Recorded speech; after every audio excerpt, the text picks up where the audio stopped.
Wallahi ya chis. Whakalofa hofi o whiatu i da turusi ki he whiawhi. O mua te kote i tau nā wanga ma heki ki mua he tua. Ako hana ma whala si mai ki te turu ki mua e mga honei. Warm Pacific greetings, and I would like to welcome you all to this important forum. Let me share just a few words before I bless our gathering. This year's Vagahau Niue Language Week, the theme is May tangata niue prosper. Porque kia tupolala e mui he tangata niue. Reflecting on the words of the prophet Jeremiah, he prophesies that, for I know the plans I have for you, declares the Lord, plans to prosper you and not to harm you, plans to give you hope and a future. And I think it's really appropriate that we reflect on the prophetic words of Jeremiah. And in case if we reflect on our journey as specific people, as Niueans in particular, our forefathers left the comfort of our beautiful rock and island to come to this land, New Zealand, Aotearoa, to seek better opportunities, not only for our children, but for generations to come. And in the context of the theme that has been selected for today, or for this year's Vagahau Niue, what does it take? What I think that are important for a Niuean in the context of New Zealand society to prosper. And in our journeys, and this is the upbringing that our parents and our grandparents have raised up, the importance of our health and well-being in light of COVID, we reflected it and appreciate the importance of ensuring that everyone is well, whether it's mental well-being, physical well-being, or spiritual well-being. The second important pillar of prosperity for Niuean is understanding who we are as people and being able to recognize cultural values and practices that are important for a Niuean. This includes our spiritual well-being. The third pillar may I draw from is the importance of family. For all of you who will be presenting today, your families, no doubt, your mom and dad, your aunties, and other community leaders who have cheered you along the way, especially during your times of when you're feeling down. Many people have supported your journey to be here. So, your family, our family and community are an integral part of the journey and success that we have. And this evening we gather here to share your perspectives of Niuean history. For so long, others have defined what history is for Niueans, but you have an opportunity as aspiring prospective academics for our Niuean community. So congratulations, and I commend you in the journey that you have partaken. Education is important for our people, for as Mandela said, it is the only opportunity that can open up opportunities for many of our people. So with those few words, I encourage you, I challenge you. When you are in a position of prosperity, always remember your roots and where you come from. Find opportunities to give back to your community, to your families. When you have climbed that ladder and you're on the top, don't pull the ladder up, but leave it there and encourage our people to climb the ladder that you have achieved. So with those few words, I wish everyone well. I wish you all the best for Vagahau Niue Language Week. Let us pray. Tatua totono tua whakalofa koe halangi. Koe ne fua ki mai pulutu mo lotu matala ki he tangata. Anai ke whiawhi koe tu anai a ngai mai a maturu ke hawa tau tangata. Ke tufu e tau pulutu mo lotu matala. Ke tau tala tupu whakaholo he ha maturu motu whakalehere ko Niue. Pahe tapu nei whakamanatu fua ke maturu e Vagahau Niue. Koe taonga mahuinga ne fua ke koe ke lata mai ha maturu tau tangata. Ke tua Dionga me ore ke whakataha mai a hanga tapu whakamrena mai ke ha matora to tangata. Ana te fōke rio nei ha maturi Jehova, ha maturi te mawhaua kua hoko ke i hau ianga, i hala tōra tō whakareheri. Whakanā nā mai ki tau hina mata, whanasia ki tō loto momoko, kia whakamurina ke lo tōru. Heavenly Father, you are the source from all wisdom derives. As we gather here this afternoon to celebrate the knowledge that will be disseminated by our panelists, we praise you and thank you for your blessings, your guidance and your faithfulness. We ask for thy presence to be with us. Bless those that will be presenting information. Help them to articulate their ideas. Likewise, for those of us who will be receiving, Lord, may we do so in a way that brings glory to your name. We ask for thy love and thy presence in Jesus' name. Amen.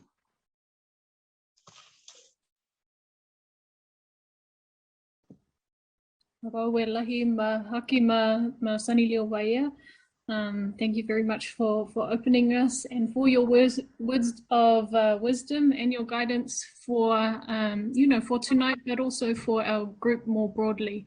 I think we're very privileged to have you on board, along with Bertha Lisimoni Tongahai from the Ministry of Education in Niue. I'll just popped in. Hiya. So whakalopalahi atu ki matolo osi ko ingoa aka ko Jispa Sisi, hau I maanga ko Mutalo mo Hektavaki, ko e matua tāne haka ko Ben Pasisi. I'm of the Pasisi family from Mutalo, Papuaka, and I'm a postdoctoral research fellow from the University of Waikato.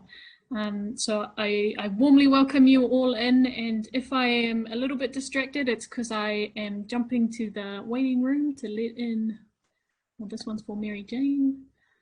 Cool. Whakalofa atu, ma Mary Jane, welcome along. And just a reminder that tonight's Zoom will be recorded.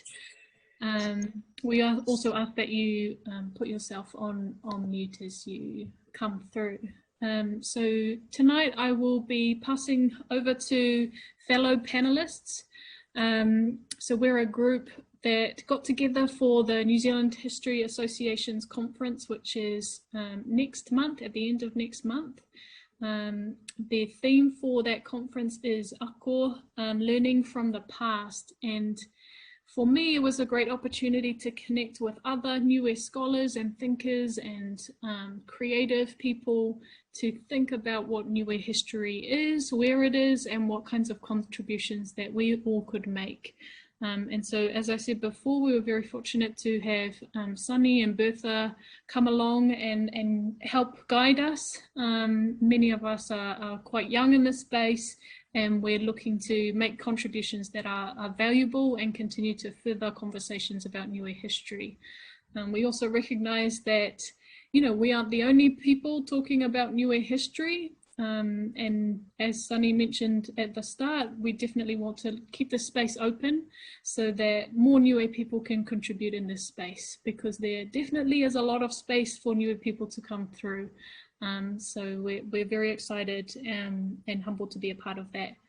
I also want to make an acknowledgement to Dr. Vili Nossa, who has also supported us as a group in terms of our thinking and academic writing and the ways we approach Niue knowledge in this space. So without further ado, I will pass over to each of the panelists to introduce themselves and also to talk a little bit about their research topics that they have come up with. And then I have 3 questions that I'll pose to the panel to develop some discussion. And then at the end, we'll have a question and answer session for anybody in the audience who's, got a burning question. Okay, whakaue. So first up, we have Zoe Henry. Whakalofalai atu ki matolo osi, ko ingoa hauku ko Zoe Catherine Lauatongaloa Henry. Thank you all for being here today. This is a really cool opportunity to share our research and the work that we've been doing over the last couple of months and the biggest thanks has to go to our Jess, who brought us all together and kept us all together, and is also working as the advisor for my PhD topic. So yeah, at the moment I am a PhD candidate at the University of Auckland in Pacific Studies. For my research, I'm looking at how punishment was changed by the onset of Christianity and colonization within the Pacific, but obviously with a little focus on our rock. So that's broadly what my research is. But for this conference next month, what I'm really interested in and what I've been looking at over the last couple of months is looking for our stories in the archive. The archive is traditionally a colonial institution and usually talks about us and not with us. But what I've noticed in a lot of our common Niue history books that haven't been written by our communities or by our people is that there's been certain histories that have been forgotten or put away. And so spending time in the archives over the last year, outside of all of the lockdowns, being able to find these documents and these sort of key events that other historians have deemed to be insignificant to our communities and to our stories. So I'm hoping documents and talk about the significance of it and how it challenges some of the stories that have been told about us. Yeah, so that's my mahi whakawelahi. Lawfully mahagi atu ke tautulu ke he mga ho awhiawhi nei, whiawhia lahi e puto ia ke he whalawhalaanga he tau eke purotu, tau tui purotu, tau purotu he mōta tautulu ko Niue nukutu taha ke he mga ho awhiawhi nei. Koe haakua tau kumikumianga, puto ia ke he tau whara tau kumikumianga he mga ho nei. Ke lata me whakatutalaanga, koe onono ke he tau matuhianga. Mo e koe he ingoe whara tau puhala ke moa mai e tau māmaanga, ke he hatau tūra tau tala tū whakahoro ke mutu ko Niue. Whakaonga e tau tala tū whakahoro ne tukuonga mai he hatau tūra tau ngamatua ne mamuianga ia he tau mga ho nei. Pia fuki me ono atu ke he wharu he tau tohi po ke tau whakamauanga. Ne tohia i he wharu he tau tūra tau purotu po ke tau tupuna whakamua, tau misionare, tau whaiaonga ke he mutu ha tau tūra ko Niue. Si ono whakamahau au ke he halo tūra tau whianga tohia mo e tau tala tū whakahoro. Whakalawhalahi mahaki atu to all of us who are here today. My name is Joanne Aleke Faahi, currently working as a Pacific Learning Advisor at Unitec and also a lecturer in Vagahau Niue at MIT here in Auckland. So I'm interested in looking at exploring or dissecting matuhianga or genealogy, Niue genealogy, to capture the understanding or capture history, the history of Niue. That's through the villager level right up to the national level, which includes both tribes of Niue. So I'm more interested in looking at oral history and information that have been documented or written by Niue academics or Niue past ministers, all written in Vagahau Niue. So that's me. Whakawelahi whanononga mai.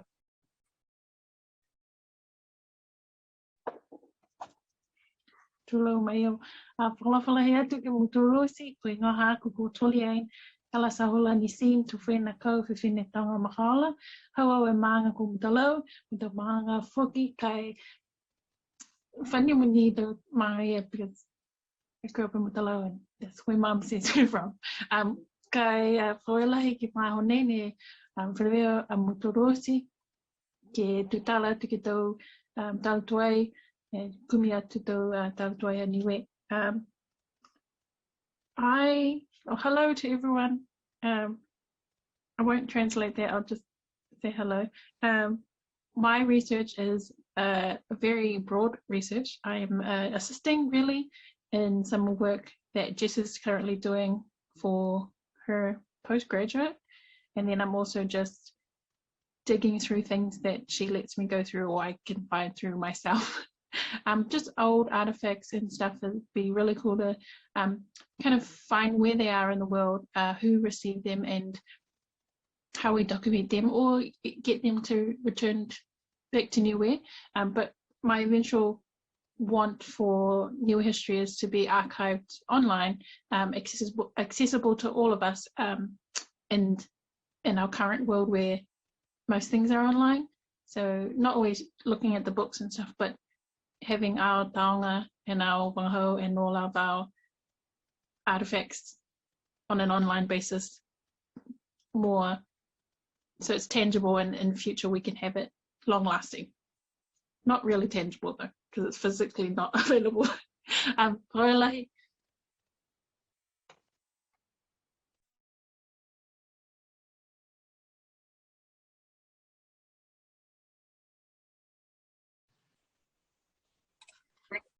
Whakalawhalai atu, koe ngō hako ko Zora Whaelo, hawa tau mana ko Alofi, mo Avaseli mo Tamakatonga. Greetings everyone. My name is Zora. I've joined the group. I'm part of the Tupumayanga Niue Trust, and I am an author of the Tales of Niue Nikatutaha. I'm born in New Zealand, and I have joined the group, and my topic is the history of the Vaka. My connection to the history of the Vaka is through my three grandfathers. So that's Masini Tokoniu from Tamakatonga, Joe Wheeloa ki Tau, Sikai from Alofi, and Havili Moti Pakitoa Sikai from Alofi North, Tanikawhea. So I'm interested in looking at the history of the Vaka, because this is the way we got to Niue as part of the travel, and how the history of how this is the vessel that feeds our families, but also the stories of how the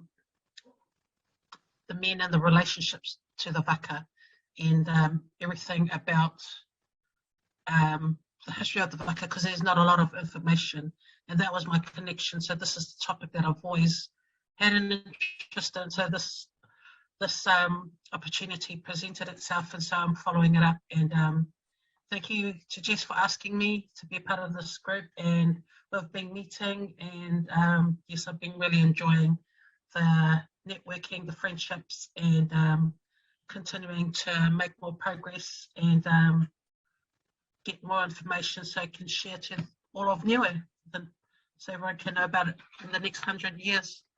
Whakaue, awe te lau.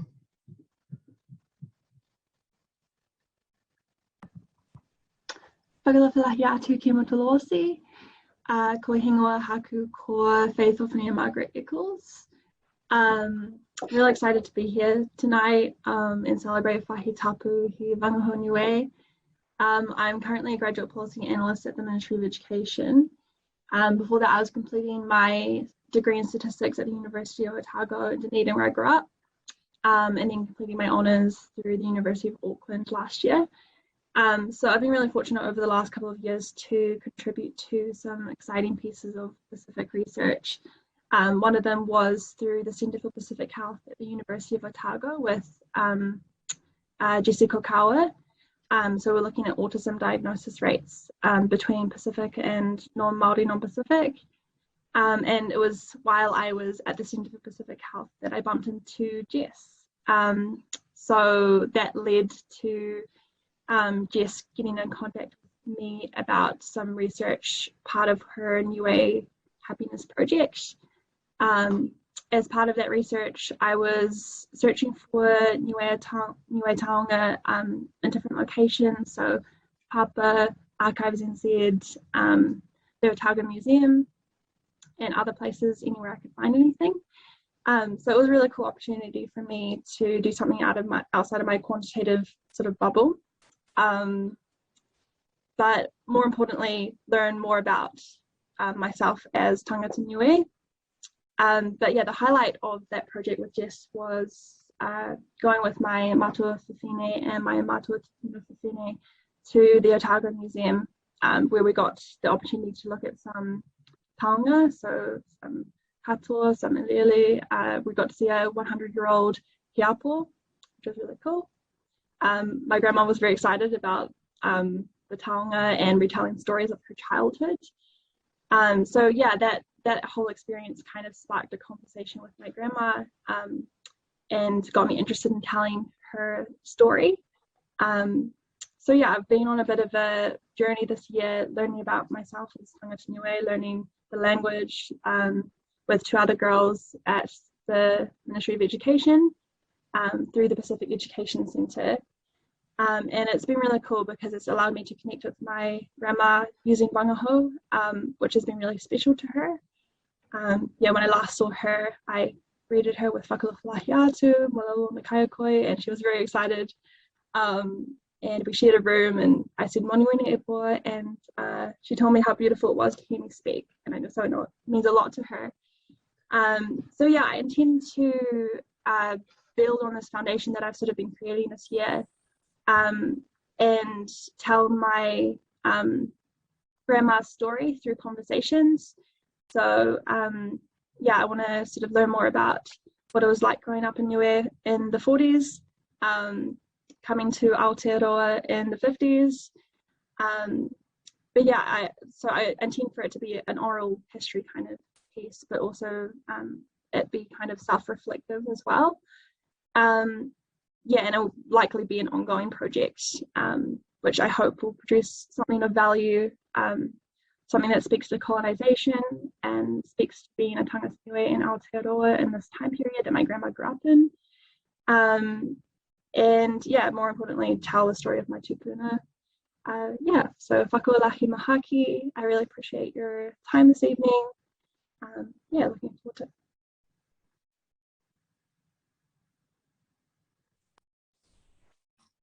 Ko whalawhali atu ki Mtolosi ki he awhi awhi. Greetings everyone, my name is Asitoa Sampilisi. Yeah, I worked in education for quite a while, and some of the research, so again thank you to Jess for including me in this conversation, and the weaving of Niue narratives in terms of preparing for this conference, but also I guess fleshing it out in its entirety in terms of what we can do and what we can gather and take it back into our respective spaces, families, communities, etc. So I'm just going to briefly talk about I guess the research project that relates to this conference is mainly around the takalo and around Niue masculinity. And if I dovetail off what Zoe's mentioned, I guess just looking at what archives exist for us.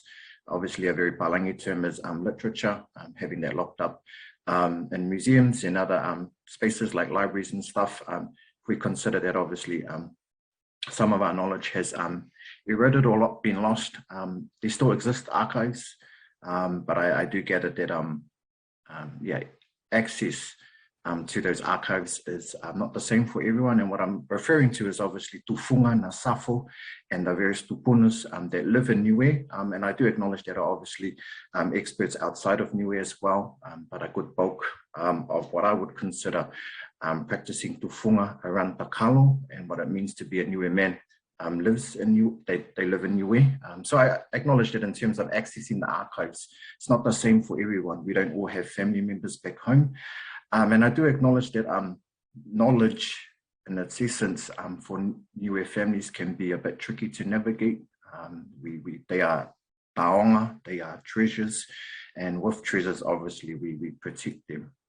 And so what I'm keen to explore, which relates to a project that Ioane is our cultural advisor for, that I guess is around bringing Niue men together, and there's been lots of conversations around the do's and don'ts around the takalo. Not necessarily looking to go into that per se, but just wanting to bring Niue voices to the front as opposed to palangi voices. And when we talk about Niue masculinity and the takalo per se, the strongest voice there is Captain Cook and his interpretations of his visit to Niue.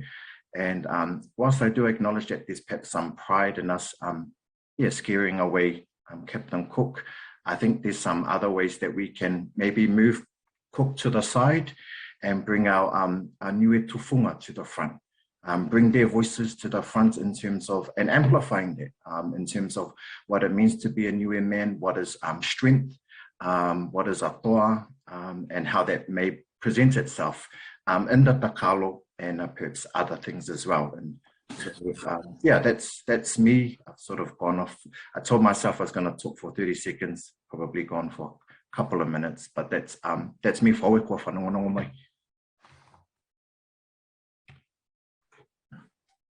Whakawelahi Sam, whakalofa la ia tu ki a tautolo osi.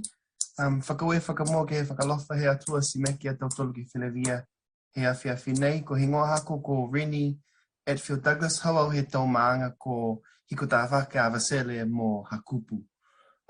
So yeah, kia ora tātou. My name is Rennie. I'm currently work at the University of Auckland, and I'm also studying my honours degree in Pacific Studies. But my first degree that I studied was a Bachelor of Health Sciences in Public Health Policy.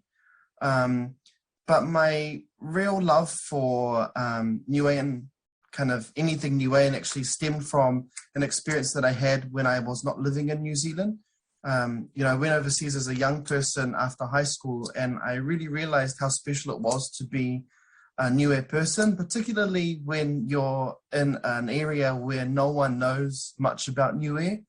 And so for me, it was really important to actually come back to New Zealand and do something to help lift up some of the things that surround kind of Niue knowledge.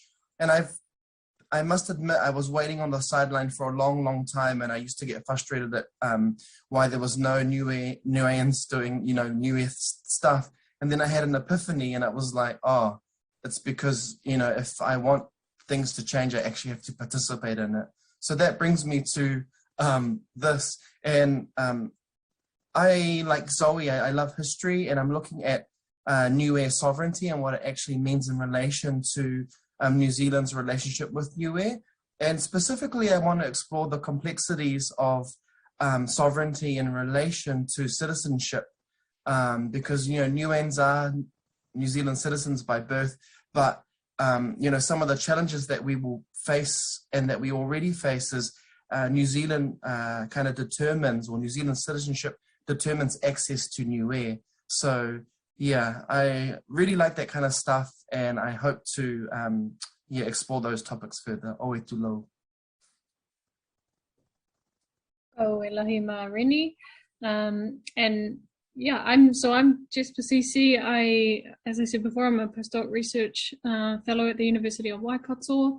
I did my PhD in looking at Niue women's perspectives and experiences of climate change. And it was in that research that I kind of came up against this idea of what is Niue knowledge and what counts as Niue knowledge and who decides that. And so in this kind of history space, I'm, really thinking about, what is Niue knowledge, but what are also the archives that we draw from, how do we define them? Does grandma's or auntie's kind of, all the papers that she hides under her mattress, do those count as Niue knowledge? Do we count oral archive from everybody or just a few people? All these different kind of corners, right, of Niue knowledge. And so I'm interested in how we express that in an academic space that is colonial, and what kind of agency we can find for Niue people as we kind of take over these spaces, and whether we kind of burn them down and say, no, that's not for us, or whether we kind of go in there and try and stealth take over and do some damage that way. So those are my interests in this space. And so that's a good kind of round off of our panel group. Hopefully I haven't missed anyone. We're quite a nice big panel. So I'll just head over to the first question, and what we're going to do is just have different people from the panel have a go at the question, and then we'll try and get through those 3 questions and share it amongst our panel. I know that time is of the essence, particularly tonight. So this won't be the last time that we come together and have a conversation that's open to our Niue community, our wider Niue community. But we will try and get through a couple of things tonight. So the first question we have, or I have for the panel, is what Niue source have you found the most interesting or valuable to your research? And I'm gonna start it off with Zoe. Whakau e lahi, my Zoe. Whakau e lahi. Yeah, so I've been spending a bit of time in the archives, and I'm quite new in my journey with Vagahau Niue and Niue history, and so with the first time I went to the archives in Wellington, I went a little bit naive and just kind of looked for everything that said Niue, but I was really looking into sort of Hector Larsen and his story, and I found out through my dad that Latotama was my grandma's brother, so I was looking for their stories and how they were treated. So since then, my journey's kind of sort of taken off, and it's been a really cool, like what Faith was talking about, a really cool connecting activity with my family. And so it's been some real crack up conversations, because I'll go do some research, I'll spend some time in the archives and find these documents and be like, oh my God, this is so cool, we did this and we did that. And then I'll go to my dad and tell him what I've learned and be like, Dad, like I've learned all these new things. And he'll just look at me with the straightest face and be like, that did not even happen. That's not how it went down. And then I have to sit through the 1 hour, 2 hour, what is time discussion of what really happened. And yeah, so I really, while I have to sit through those conversations, those are the complexities that I really enjoy, that within our communities and within our families, we have our stories, we know what happened. But the archive has got it not quite right, and are going off in a different direction with different stories. So being able to sort of weave those stories together and try and find a different kind of truth has been really, really fun, although I have to admit my ears hurt a little bit afterwards.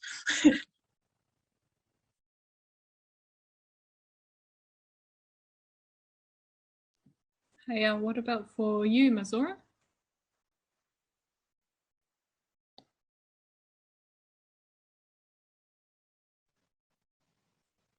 Okay. Well, I've done research at the museum library, and yeah, there's a lot of this is really great going through the archives and the books there. So I've found the most important information that I've found, yeah, has been in the books, but it's also been, I've had conversations online with and emails with the tafungas up in Niue. So we've had the Waka Association, Tomawhai Whenyu, and some of the young men who have been making the bakas, and they've come up with all these wonderful stories about, you know, going out into the ocean and fishing, and, you know, just watching ocean swells and talking about relationships, you know, that what they should do and should not do and eat. So my research has been mixed up with yeah, the books. Go to the library. There's not a huge, there's a lot of technical information in the books, like, you know, how the waka is made, how long it is, you know, how Captain Cook encountered when they came through. Yeah, they encountered, you know, the Niueans would just,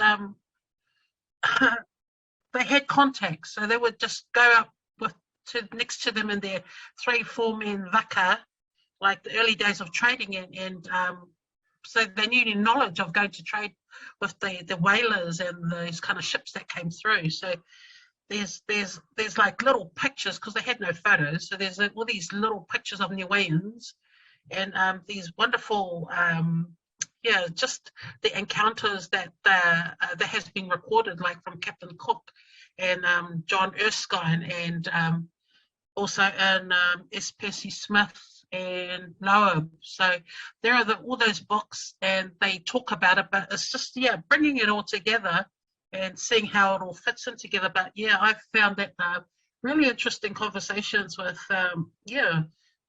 the tafungas up in Niue, and that's still an ongoing conversation, which I'm really pleased about. But yeah, it's in terms of the actual history of the Vaka, there could be more, but like Rennie said, that's, I guess, anyone who comes into the space who's going to be doing the research, it's our time.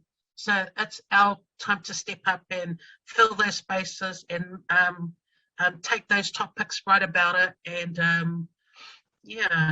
like looking around, he's right, there's not a lot, but that's our opportunity to go in and write about it and do the writing. So I've found it really, really enjoyable, and even the communications with the library staff as well, and even just talking to our networks, even just talking to you, Jess, sharing ideas. There's photos, so I've just all of it's really exciting, but I do really enjoy the conversations with the actual Vaka craftsmen and how they feel about it, because it's I see my project will probably in the future will go into the stories about the Vaka craftsmen. So it'll be all about the theory, I guess, and then the next part will be probably going up to Niue and talking more at some stage. But yeah, a progression of it, and I've really enjoyed it, and it's only just beginning. So that's me. Thank you. Zora, can I just add on to that? Yeah, for me, it's more like a personal communication, having conversations with some of the tupuna that who are residing here in New Zealand, and mainly from my village, having to talk about the histories or who's related to who within the village, but also using the archive. And I read a lot of the work that it's written in the Vagahau Niue language, not English. So I just purposefully did that so I can, read and gain an understanding the lens that at the time, whatever sources were written at. So I looked at some of the archives, like the Talahau Niue, some Tuhitala Niue, and other sources here and there, like educational sorts of resources, and also accessing the genealogies that are being stored in the archive at the Auckland libraries, looking at dates of birth, the death certificates, and when did they depart from Niue, and trying to gauge an understanding of who is related to who. In the archives, they've actually put it into the order of villages, and some of the genealogies are written by specific individuals. And what's interesting is some of them don't match, and that's when you go into like reading some of the myths and legends, and also putting it together with some of the personal communications that you have with the elders, or even previous communications that I've had in the past with some of the matua, and it's quite fascinating because some of the genealogies does link up, and you get to understand who's related to who, and the specific plot of lands, the landmarks, all of those things is captured in these genealogies, which has relevant in documenting Niue history. I might just move us on to the next question, which is, what has been the importance of Niue people writing together for you? And I'll start it over with Dori. Whaile ma Jess, me tautala hau ma Zoe and Zora and Eo. I didn't think this was the next question, but I will run with it. The importance of all of the history, whether it's all the written stuff that we personally as Niue people are writing, and the archives that we can find and search through, and with all our taongas and the archives in New Zealand or all over the world, very, very important to, I guess, hopefully every Niuean person or whoever represents a Niuean essence, just because we've spent a long time in our history of Niue learning about the rest of the world, how we can be like them, and how we teach our children English and teach them about English history, whether it be all the wars or how such and such discovered this island or that island or traveled to this place to that place. It'd be great to have this, any type of resource that's written for Niueans by Niueans in education systems, where we're not learning just, oh, Captain Cook did this and he didn't do this. We could learn our own voyages that we've had through the Pacific, or our migration to New Zealand, and our migration beyond New Zealand, from New Zealand to the rest of the world, and what returning migrants feel like their experiences have been. So writing it in a historical perspective would be great, but any type of resource that comes from this will be awesome for our people to share our own knowledge, the right knowledge. Roila. Oi Matoli, I'll jump in and I guess contribute to the same question around how important it is for Niue people, tangata Niue ourselves, to get together and write. And if I reflect back to my topic interest, I jump into perhaps a conversation I've had with 3 young people. One is Ioane, 2 is Liron Lino, 3 is Licky Burke Jackson, in regards to various conversations that they've had with tufunga in Niue, or listen to tupuna and matuas and the maanga when they whono, they stand up and talk. And then I was quite excited when I heard them saying that, yeah, like we've heard stuff or we've got stuff. Then when I said, oh, is that stuff like recorded or transcribed? And they all like, nah, it's like all over the place. And one of their laptops is broken and the other one, their like hard drive is a bit like corrupted. And so then I guess it further emphasizes the importance around consolidating this information, putting pen to paper, and then also bringing them to the front, like I said earlier, because at the moment in regards to Niue masculinity, and if I just, I guess, call it out, we call it savageness here in New Zealand in particular, then that's, I guess, the very dominant narrative, and that leaves little room for Niue men in particular to frame those narratives. And if I use the takalo as a very living cultural tool, especially here in New Zealand and in Australia, many of our men connect with the takalo.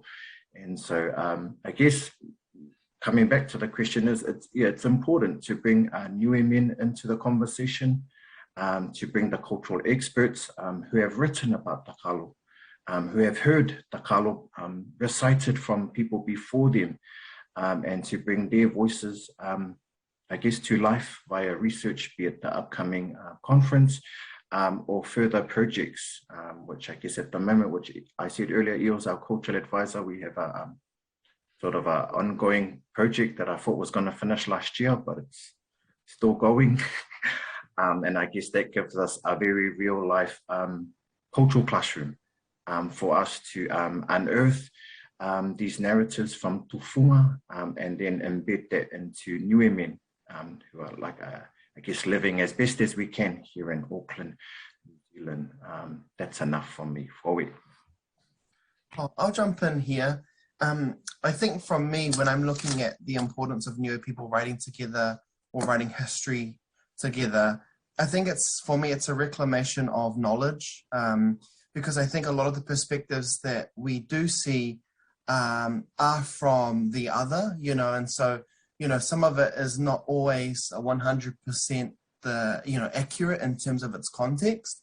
And I think that, you know, if we want to have a Niue perspective on these things, we have to also bring the Niue lens to it. And although it will be difficult now, I guess, in some of the old historical documents, because those people are no longer here, and also add in the complexity of being, you know, for me, in the diaspora, so not actually in Niue, you know, my perspective of what being Niuean is will be very different to someone who's grown up on Niue, as well as someone who's grown up in Dunedin, like Faith, you know, so our understandings are really, really different. But that's actually where the strength and the wealth of knowledge is, because your Niueanness is not defined by, you know, what you may or what you may know or not know. It's actually in your ngafa, it's in your blood, it's in your genealogy, and no one can kind of deny that.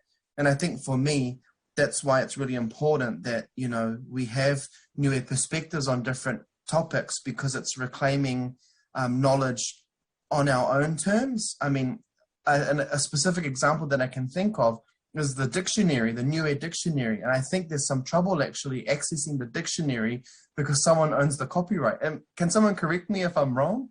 And, you know, the fact that someone owns the copyright for the Niue dictionary, which is preventing the dictionary from being printed, is problematic. And I think that, you know, some of these things are issues that actually impact us today, because if you want to buy, I mean, I've got a Niue dictionary here, but it's only in Vagahau Niue. And my Niuean is not, it's okay, it's not the best. So I struggle through reading that. So I can't imagine someone who's on their journey learning Vagahau Niue using that as a resource. It makes it really hard. So yeah, those are my few thoughts there. Okay, can I add?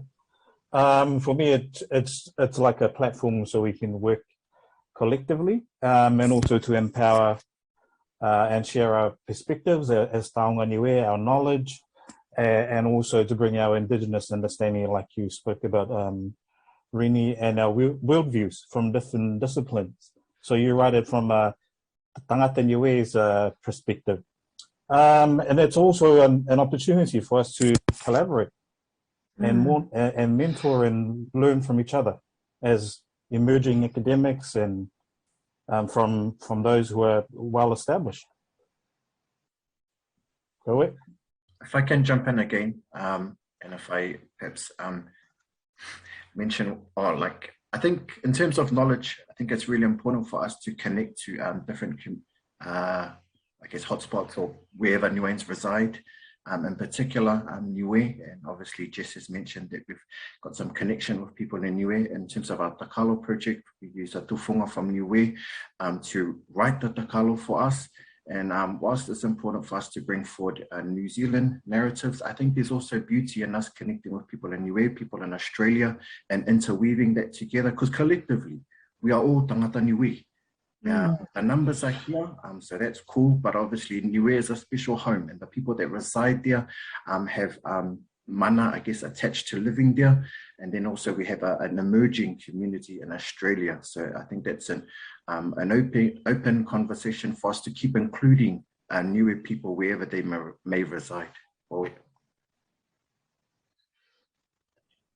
like to jump in with one more point. I know we've spent a bit of time on this question, but I think the importance of us working together collaboratively is really a rejection of how history has been done for us and not by us. And so by us working together, it's kind of a complete rejection on how history has been done, particularly in the way that history is being rethought and how it's going to be taught in our schools.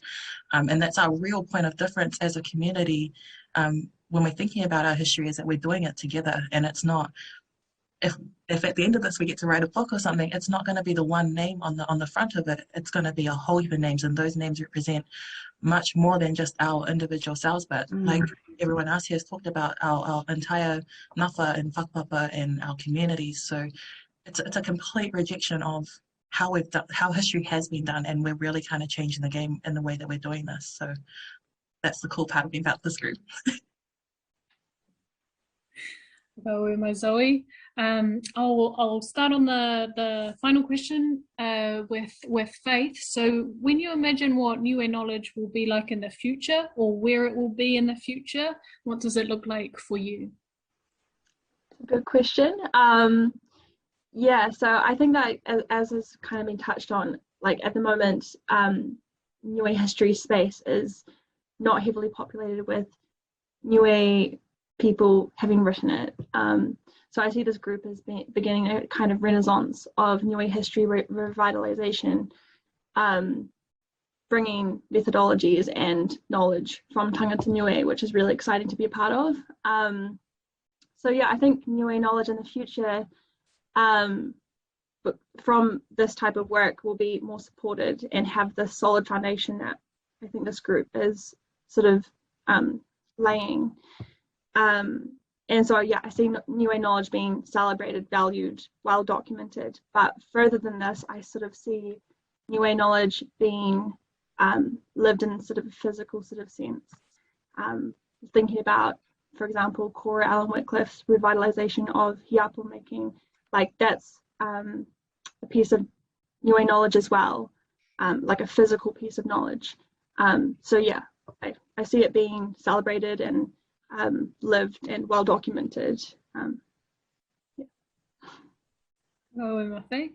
I might just thinking about how we go about that. I know Toli, you talked at the start about maybe digital spaces for Niue knowledge. I wonder if you can expand a little bit on your ideas for that.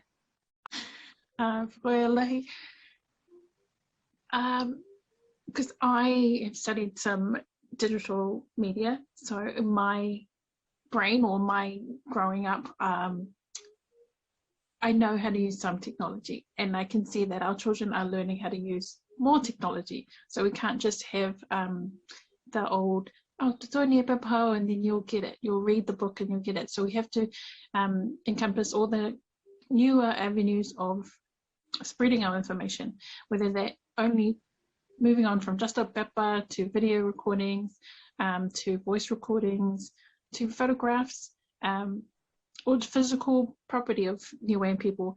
And there was a thing that we found, it was a whole picture map of Niue, and that's something that I've never seen of or never heard about, any type of documentation of Niue in a gigantic map, or any of the photos. There were photos in the archives that had people from Asia. I didn't understand that. So just like organizing it all and figuring out where it is and archiving it in a way that we can access it online.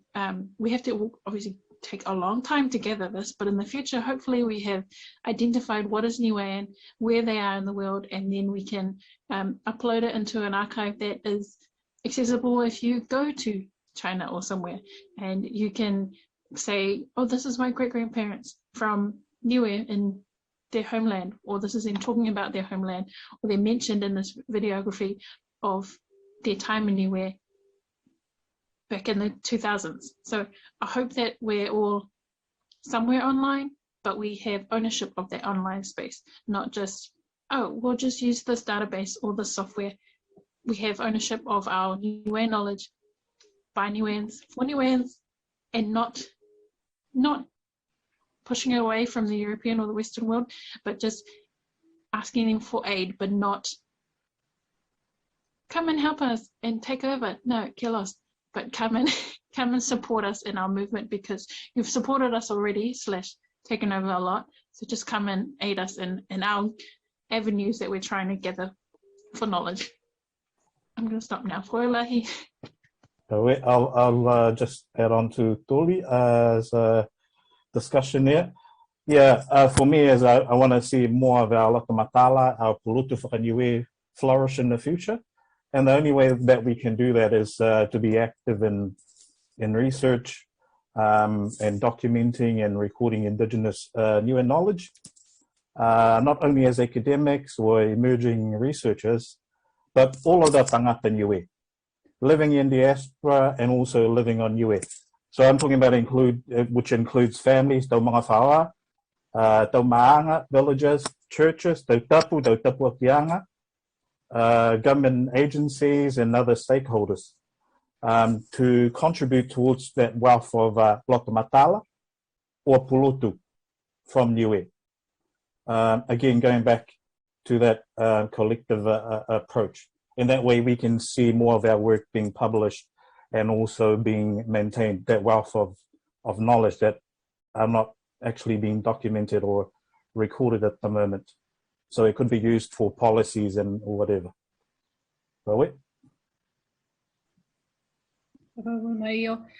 Zora, I wonder if you had any thoughts on where Niue knowledge is going in the future.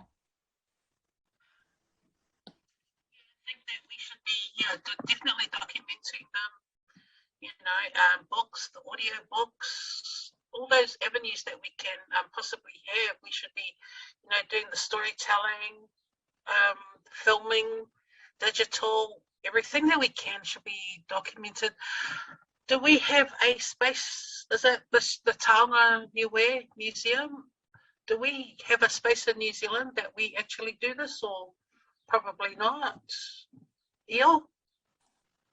No? Drop off your down to my house. Thank you for it. Yeah. Okay. Okay. Yeah, I just think that we should be all, definitely documenting. And I do my own writing.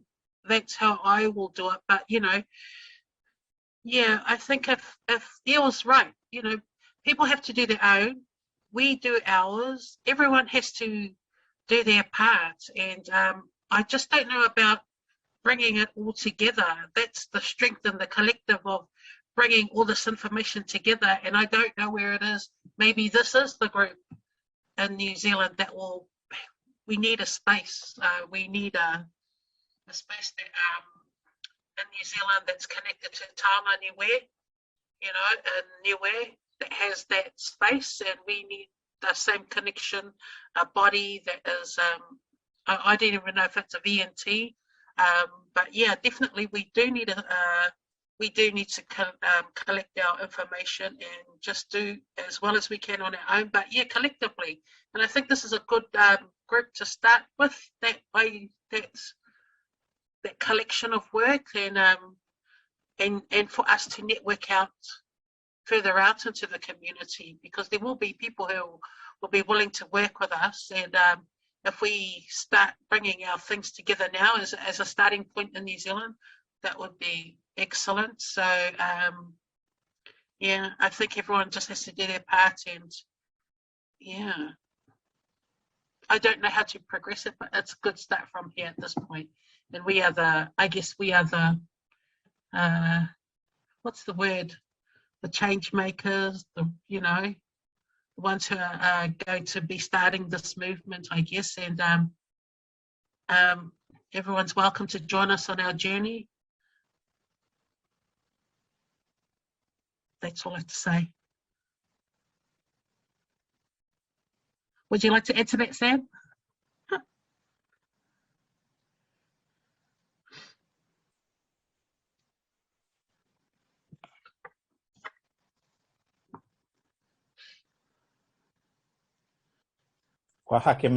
Sam, you were talking about that connection that we want to bridge with Niue.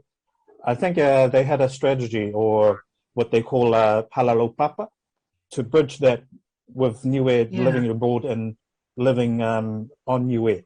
And I think that's another way which we can connect as Tangata Niue living here in New Zealand and Niue with the Department of Taonga Niue, where we can work together and document a lot of these stuff.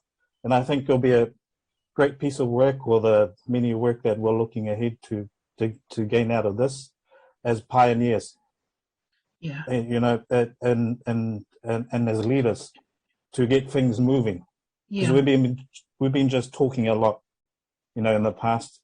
And I think if we have the right people who are quite active, and having that passionate and understanding of where we can, hit these sort of work like this, and I think it will be successful and prosper.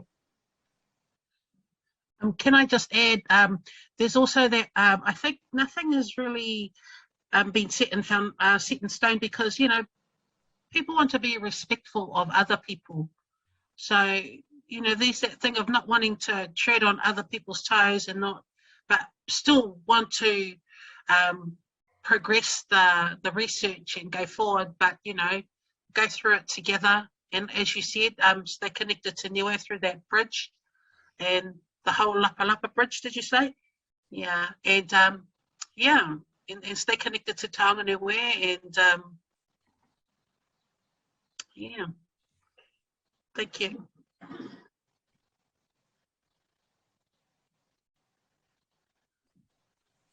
Whakaue Mazora. I like this idea of letting the New Zealand government or other prosperous colonial people pay for us to do this kind of research. I think that's a good takeaway from tonight. Knowing where the money is, because, you know, you're right about connecting with Taonga Niue, but we also, you know, we also need to create capacity or, you know, capacity for them if possible, because they're, you know, a relatively small outfit and quite confined. I'm thinking particularly of the digital space as well. I mean, to put big servers on Niue might not be the answer, but I mean, it's possible. They're getting the cables coming out pretty soon. I'm sure it's almost ready. So yeah, there's definitely opportunity for there. At this point, I just want to give each of the panelists a quick minute to sum up any of their last burning feelings, and then I'll open it out to the audience. If you have any questions, you can post them through into the chat or raise your hand and we'll try and come through. So for our final words from our panelists, I'll start off with Faith. I'll go with my Faith. I think I might take this opportunity to actually answer the first question. I was actually the most prepared for that one. Basically, I agree with, definitely agree with everything that you're saying, that the most valuable source of knowledge and the most valuable source has been the oral histories from our tupuna. I've been very impressed with my grandma's memory. She's turning 86 this Sunday, and she remembers some of her school teachers' names back in Niue when she was a child. So it's really amazing, and I am really glad that I've started having those conversations with her to really, you know, learn about all of those, you know, details that I would love to know and love to document and share. But yeah, it was also really valuable going to the archives and the museum and having the physical kind of tactile aspect of that, because that's what I think really sparked that conversation with my grandma, having that extra dimension of something really physically there, and yeah, having something physical like that also adds another layer of my understanding of Niue history as well. But yeah, I think that that's the only piece that I really wanted to add in. Whakawalahi.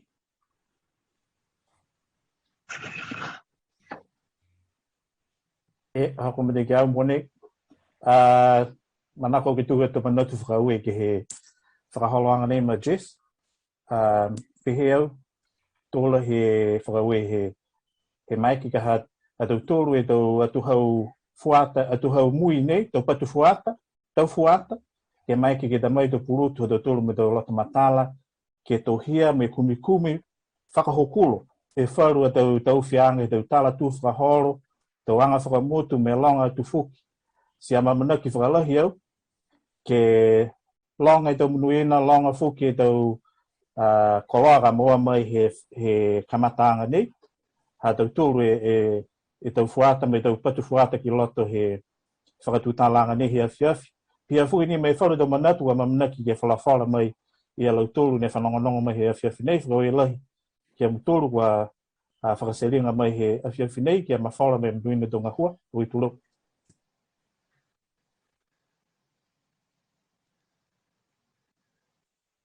I'll just go very quickly. My thoughts, just to wrap up, I just wanted to pick up on the last piece that we spoke about with regards to that Jess just mentioned about New Zealand potentially assisting Niue in some capacity to get these resources protected. There's actually an agreement that Winston Peters signed with the Premier of Niue, Toke Talangi, back only a few years that actually says that New Zealand will protect taonga of Niue. But one of the challenges is that the agreements are so loose and very, very light in details. So it allows them to say these, things like, we'll protect taonga, but there's no definition of what taonga is and what protection means. So I think we do have to hold New Zealand to some extent accountable because, New Zealand has largely profited from the migration of people like me and my family to New Zealand, Aotearoa. So I think there is a sense of responsibility on their part to support or enable that to happen. Not saying that Niueans are not capable of doing it on their own, but I'm saying that New Zealand has actually a constitutional obligation to protect Vagahau Niue, considering that we're a country of the realm. And hopefully my research will prove that undoubtedly so that we can take them to court and but yeah, that's my 2 cents. Sorry team, I have to leave early, so but whakoe lahi mahaki to all the other panelists.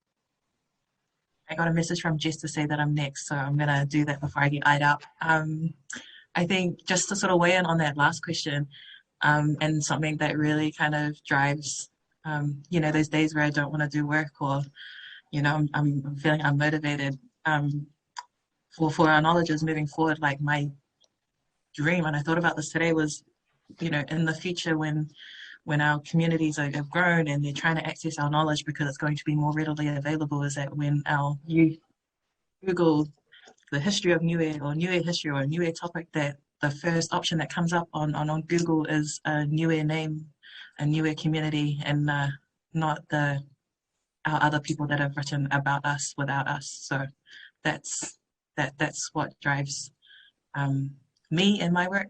And to be part of these groups and building our knowledge with us, for us, by us.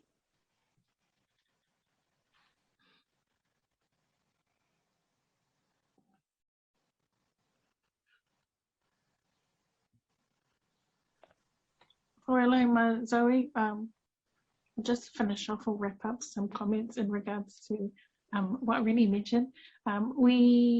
It'd be great if we got all our resources and ducks in aligned in the future to have an online space for our people and our taonga that we are creating or have created in the past, and our memories, our oral research that we have. And it'll be great when the Crown itself supports us in that, in how they supported us to become where we are today, to our aho pula whakamotu Niue. They supported that in their theory that we support them as well, going to war with our people, or taking our people to the war in Egypt. So there is that underlying factor that the New Zealand government needs to support Niue as they have been, but to sort of in the balance of how much we have already provided for the country itself. So all our migration from Niue to New Zealand, or the other migration from New Zealand to Australia and the rest of the world. So that would be my final koela ni muturos ni ono mai, and munene po to those who are leaving early.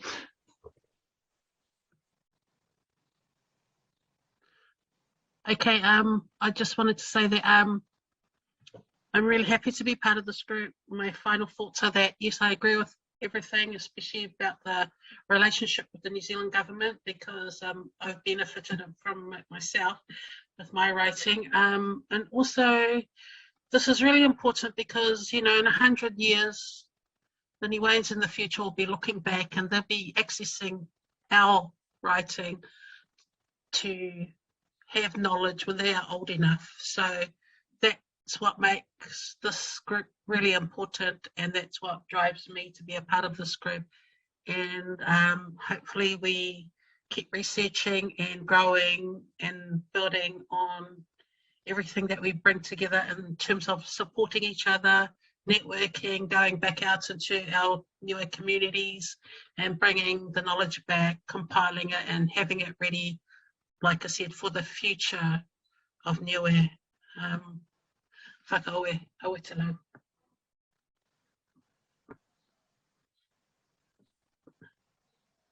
E whai kupulahi, kai manako ke o moe tō tā, tō manatu ko whita e whalawhala mai e lilifu ko Ioane. But just gave me the kukai just to have some concluding thoughts. But yeah, everyone said some awesome stuff. I guess perhaps if I have to, then my concluding 5 cents is for us to move forward as a community, not just in research, but in all our collective efforts. I think we need to, remember some of the strengths of us as a community, or perhaps that have been passed down, and that relationships are really important. I'm not trying to put people out in particular, but obviously here in Auckland, our Niue community is quite fragmented. So I think if we go back to this idea of relationships being really important, and not let these grudges or these other things perhaps smudge our experiences. I think if you've grown up in Auckland, you know what I'm talking about. Hopefully in the other centres, you learn from our experiences and stick together, please guys, work together, ko whalataha. And yeah, just smoothen through those relationships. Because if we start to dilute our numbers, then all the big aspirations are not going to work, because then our numbers start to fall off. Because yeah, someone's in land court with someone else, then someone stole the money from the offering in another. So I think, yeah, relationships are important. And then the second part, which I credit to Jess also in terms of relationship, but the second part is just getting the work done. I was reminded in, I think, a Tapu webinar that I was on, I think me, Io, and Liki, and I think one of the matus that was on there just said, oh yeah, like we've already been talking for a long time. It's time to do some work. And so I think in terms of research and knowledge, be it the people here on this Zoom and lots of others in our community, the task is there for us to reclaim and unearth information, consolidate it, talk with others, and then present it back to our community. And so I credit relationships to you, Jess, and also credit getting the work done back to you, Jess. So unofficially, you are now our leader. Thank you very much. Yeah, why is that? I'm the one with all the side-eye then. I'll go with my Sam. Now, I know time is closing in. The Niue Youth Network quiz is starting at 6:30, but I thought I'd just try and quickly squeeze in. If anyone in the audience has a very speedy question that they might like to ask the panel, you're more than welcome to do so now.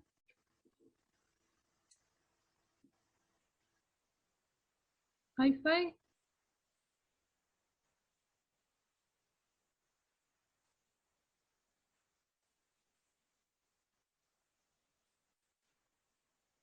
I like no questions too. That's cool. So Jess, I'll just make a comment. Sorry, everyone. This is Nuhi. I come in a bit late, and mainly I think because the New Zealand, I actually thought we were 2 hours ahead, but you've gone into daylight saving, right? Yes. So 1 hour, which explains why I missed some of the things. But thank you. Thank you, everyone. I just caught the end tail of a lot of your discussion. It's great to see this type of forum being made available to other Niueans.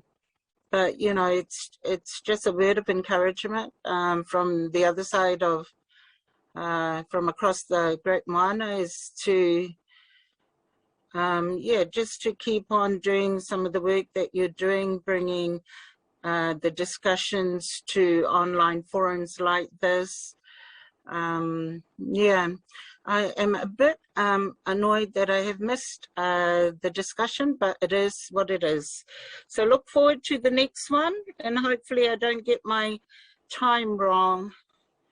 Well done, everyone. Io, Zora.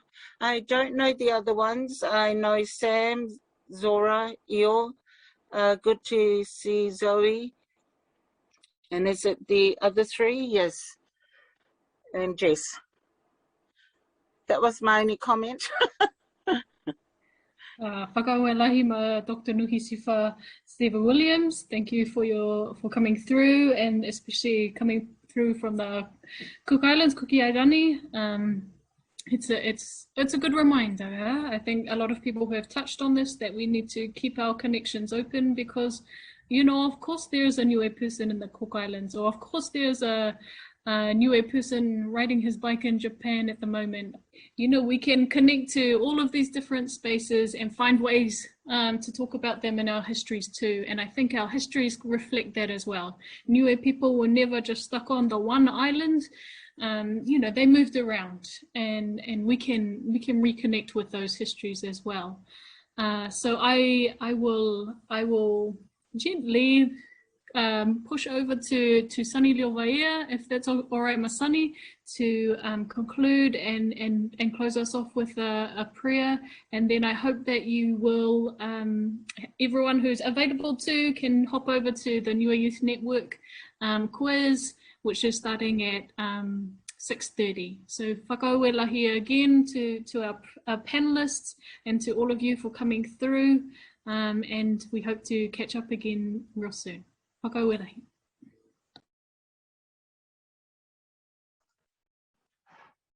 Yeah, whakaoelahi, Jesse. Hey, I just want to acknowledge some of the people that are in the forum tonight. I can see Jemima from Auckland University. Kia ora no also to Nuhi, who's me from the Cook Islands. But I want to acknowledge Jesse for your leadership in this space and all the shapeshifters that you have put along with you. So, Zoe, Sam, Faith, Rennie, Sora, Io, Toli, thank you. You guys are catalysts of change. You know, I'm sure got very good reasons for being in this space. Others have over the years written our stories, and this is a grand opportunity for you to take leadership in this role. I know that there's a good number of Niuean who are here on the forum tonight. I hope that you can take some aspirations and also consider joining this beautiful waka. But just going on some of the important things that have been discussed tonight, you know, your ability to connect and collaborate with others is really, really important. There's a bit of conversation around what constitutes as Niuean knowledge.